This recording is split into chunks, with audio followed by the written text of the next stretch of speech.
Allegedly letting political consultancy Cambridge Analytica get the personal data of tens of millions of Facebook users, including reading messages on Facebook. And now this.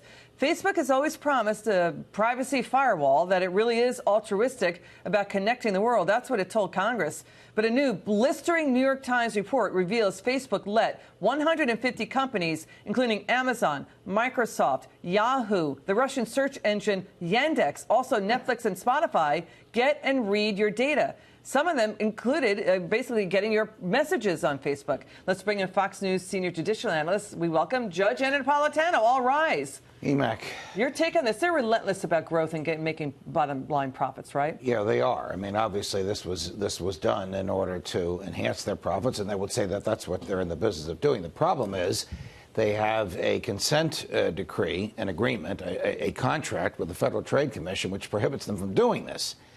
So if they violated that consent decree, then the federal government is going to fine them. But fining them is not going to do any good. It's like a traffic ticket. Correct. Right. For them. There has to be a way to stop this. They have defrauded people like you and me who use Facebook. Now, of course, we have the right not to use it. We have the right to go somewhere else. There really isn't a competitor as large as they are, but we have the right not to use it. But they have defrauded people to whom they have promised privacy. That's the theory of the lawsuit filed by the Attorney General of the District of Columbia, who sues on behalf of everybody in the District of Columbia who uses Facebook, which is probably more than half the population. Well, here's the thing. They're immune from class action suits. Well, let's stay on this for a second. Two other big news-breaking events about Facebook coming up. Facebook still tracks your location even after you turn off your location services on Facebook. That's number one. So say you're walking by a store, Facebook could zoom and add to you. The other thing, too, is they're tracking you via your Internet Protocol address on your phone. Yes. Facebook is, final thing, is saying, you know what, when you use a device or go on a platform, you are basically letting that company who made the device or the platform access your data. That's their kind of lame response. All right, so Facebook needs to inform you that they're doing that and give you the option to opt out and follow the option that the instruction that you give them.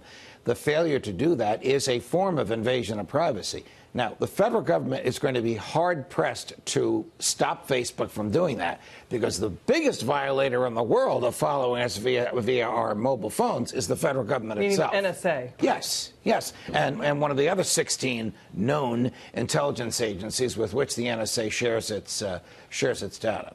So I don't know where this is going to go. I'm not in favor of some enormous lawsuit where the money just goes to the lawyers. But you are a libertarian, and you're big about privacy rights, Yes, right? I am. So as a libertarian, I'm in favor of, hey, you want to sell this data? I'll sell it. You be the agent. I'll decide where it goes, and I'll collect the money. And as the agent, you get a percentage of it. Because some people don't care if the data is being sold, because they like all those ads so they can respond to them. Well, you know, we shouldn't be called users then. We should be called suppliers. Yes. By the way, I am dying for an ad from Yandex. I am dying to see one in Russian on here. All right, you are. All right. We're serving that right up for you. If they're listening to